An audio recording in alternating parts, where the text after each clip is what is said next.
How to survive and thrive during the crisis. This video is dedicated to those who are struggling to find their place in this hard new reality that we live in.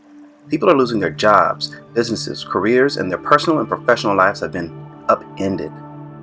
The crisis has exacerbated many trends that have already been set in motion and made fractures of economic and political cracks that have been in our global system for decades. This video will explore some of the structural changes that are happening to our world that we as individuals do not control. At times, the chaos can make us feel helpless, but there are ways to navigate through crisis.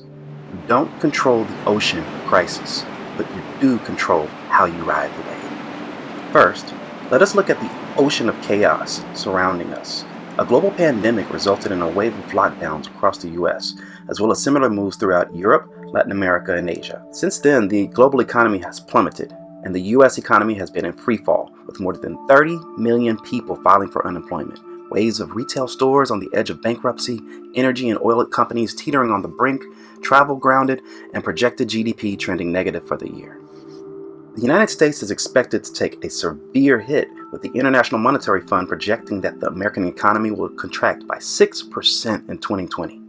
The IMF says that the world is facing its worst downturn since the Great Depression, as shuttered factories, quarantines, and national lockdowns caused economic output to collapse. The global group was skeptical about the prospect of a V-shaped recovery in the United States, suggesting that a sharp rise in unemployment and disruptions to supply chains will keep the economy below its pre-pandemic trend next year. The global economy is expected to contract by 3% this year as quarantines and lockdowns cripple output. In the post-pandemic world to come, we can expect the acceleration of three existing trends: deglobalisation, the infusion of data-enabled services into ever more aspects of our lives, and a consolidation of economic power into the hands of giant corporations. They're all likely to proceed at a faster rate than ever before. Moody's Analytics predicts that more than half of the jobs in the United States, 80 million, may be in jeopardy, and workers could be impacted either through layoffs, furloughs, fewer hours, or wage cuts. The pandemic is almost sure to change the way people work, shop, and socialize, and will permanently shift the way many service industries operate. The service economy accounts for 84% of U.S. private sector employment. When the economy goes into a nosedive, manufacturers, not service providers, are usually hit first and hardest, but not this time. It wiped out 660,000 service jobs in March, 94% of the jobs that vanished in March as the U.S. economy plunged into recession. Yet somehow, the stock market has continued to soar. There's a disconnect between the stock market and the real economy. What is going on? How can it be that stocks are soaring when the economy is crashing? Market movements are often head-scratching, but in this case, the answer may be relatively simple. Because of moves by the Federal Reserve, financial markets are washing money, vast waterhole supplies of money. When you remove near-term bankruptcy risk from every publicly traded company, regardless of credit rating or near-term financial condition, asset prices should rise. And markets know that no matter how bad cash flow might be, there is a Fed loan backstop waiting in the wings if needed. Since March, the Fed has committed to lend or buy trillions of dollars of financial assets, which by some estimates may end up exceeding $8 trillion by the time all is said and done. No one knows how high that figure will climb. By way of comparison, during the last financial crisis in 2008 and 2009, the Fed ended up adding only $3 trillion over the course of several years. The result is that even as real-world economies freeze and implode in the short term, financial markets are buoyed by a tsunami of liquidity. All of this has resulted in Great Depression levels of unemployment. Yet there is a technical reason that the government's official unemployment figures for 1933 are misleading. At the time, people who had make-work jobs funded by government relief efforts were counted as unemployed. If instead we adjusted figures, according to Darby 1976, then annual unemployment during the Great Depression peaked at 22.5% in 1932. In other words, if we count unemployment today the way we did in the 1930s, then arguably the official rate is already the worst in U.S. history. Besides this technical issue, there's a much more fundamental difference between unemployment in the 1930s and today. Back then, the people out of work had been laid off. Yet today, the people out of work are in lockdown. In the 1930s, people stood in long lines at soup kitchens for food, but in 2020, people are lined up in their cars at food banks to feed their families. No one knows how likely severe or long-lasting a chronic phase could be. In the chronic phase of a prolonged slowdown or recession, the gap between the haves and the have-nots will widen. As a person who is struggling from events out of your control, it can all seem so depressing. So what do you have to counter the tidal wave of destruction, chaos, and crisis around you? All you have is your surfboard. You can ride the wave. The way you deal with crisis is not to give in to despair. It's also harmful to swing the other way of the spectrum, being unrealistically positive, ignoring the reality of the situation by sticking your head in the sand and pretending it doesn't exist and it just all will go away. What you need is a mindset that can realistically assess the way the world is going, politically and economically, then figure out what the world values the most in this new reality and where the greatest value add will be. Only after those assessments do you look at yourself and match your own passions with those high value needs, and then you found a sweet spot on your surfboard to ride the wave. Figuring out the way to go can seem daunting, but it starts with one basic value change that I believe we as individuals and as a society need to make. We cannot be the centers of our own universes anymore. We cannot be selfish anymore. We need to finally understand that the world doesn't revolve around us. That tidal wave doesn't care about you and will not appease you.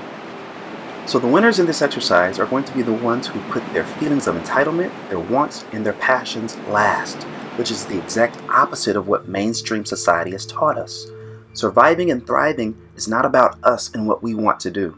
Surviving and thriving is understanding what the world needs and values most during a given point in time and meeting those needs. So let's take a brief look at the political and economic trends which will define our world for the next few years, and then let's see how we can equip our surfboard to ride the tidal wave.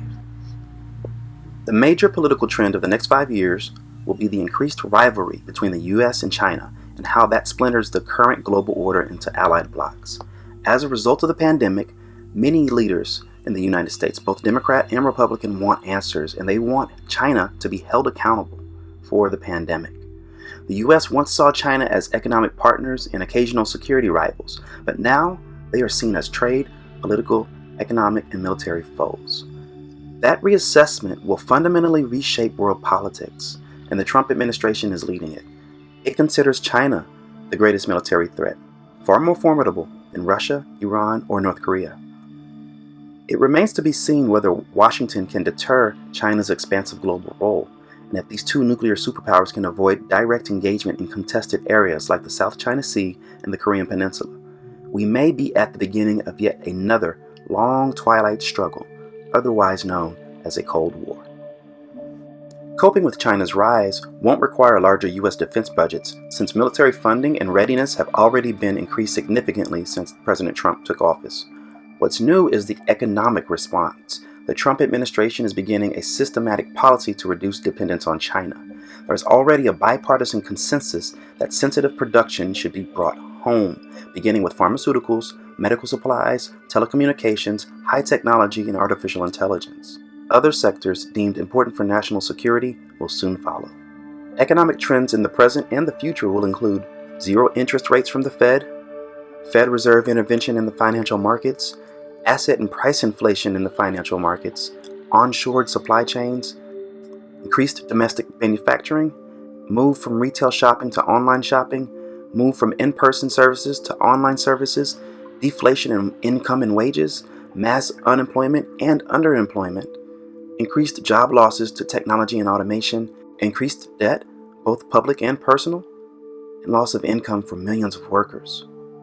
The major trend to watch in the economy is short-term deflation and then medium to long-term inflation. The economy will deflate initially in some areas and will probably inflate in the medium and long term. Inflation is the result of too much money chasing too few goods. At present, the amount of goods and services available for purchase is tumbling. Many service industries are shut down. The pandemic is playing havoc with the supply of some products. If supply interruptions translate into shortages in shops, then higher prices could follow. But with accelerating inflation are unlikely to materialize in the short run because lockdowns both interrupt supply and undercut workers' ability to earn and spend. Closing a restaurant limits food service supply, but it also means that the sacked waiters and kitchen staff have no income. And in some cases, the drop in demand induced by a supply shock may be larger than the decline in supply, a source of deflationary rather than inflationary pressure. If some sectors of the economy shut down entirely, affected workers will curtail their spending dramatically. Spending by other workers could make up the shortfall only if the goods and services that can still be produced are substitutes for those that cannot. The abrupt drop in consumer spending on plane tickets and hotel bookings is unlikely to be offset by more purchases of teleworking software. In the absence of good substitutes, demand falls more than supply, causing a supply shock. In the long run, however, consumption will be much more valuable in the future as goods and services that cannot be had today become more available, and then inflation can result. So it makes sense to spend less now and more later. So where does that leave you as you try to navigate these perilous waters on your surfboard? This changing world will have changing needs and changing values that arise from those needs. Now is the perfect moment for you to take a self-assessment of yourself. Take inventory of your own personal values, your risk tolerance to this new world, the money you have available to invest into yourself, to prepare for this new reality, and the time you have available to do so. This is how you equip and strengthen your surfboard. Ask yourself, does this new world value your surfboard? Well, if not, increase its value. This is the time that your creativity, skills, tenacity, and ability to retrain yourself and re-educate yourself will equip your surfboard for this different world. With the pandemic confining many to their homes, it's a boom time for technology. Collaboration, video streaming, e-commerce. While much of the American economy falters and unemployment soars, tech companies are seeing demand for their services soar, and they are hiring tens of thousands of workers. There were over 45,000 new listings for software engineers on CareerBuilder in the worst month of the crisis, according to the Wall Street Journal. The next most popular listings are for Java developers and project managers, followed by systems engineers and IT help desk specialists. Google currently has over 3,000 open positions listed online.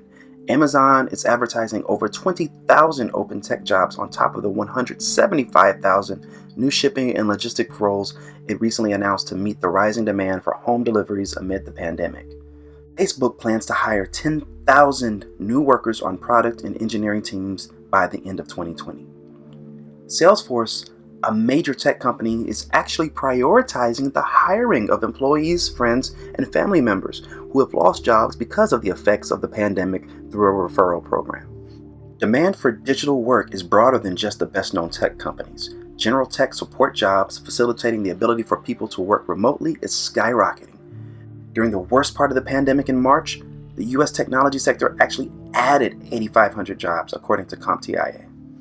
In response to rapidly escalating U.S. demand for software development professionals, Full Stack Academy offers a live online software engineering training program nationwide.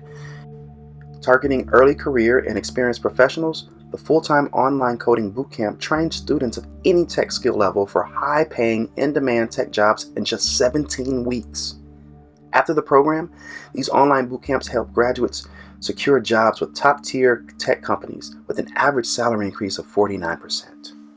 If the U.S. economy remains only partially opened in the busy summer months, then some sort of new deal like public-private partnership may be needed to get the country out of an even steeper recession.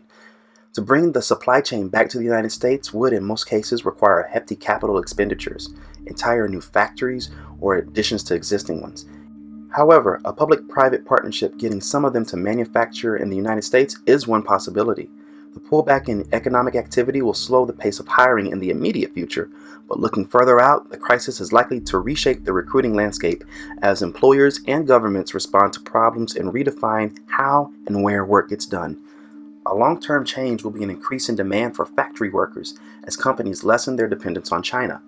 China's main appeal has been its large manufacturing worker base and low labor costs, but such costs have been rising in China, and alternative manufacturing sites such as Mexico, Vietnam, and India simply do not have the capacity to supplant China.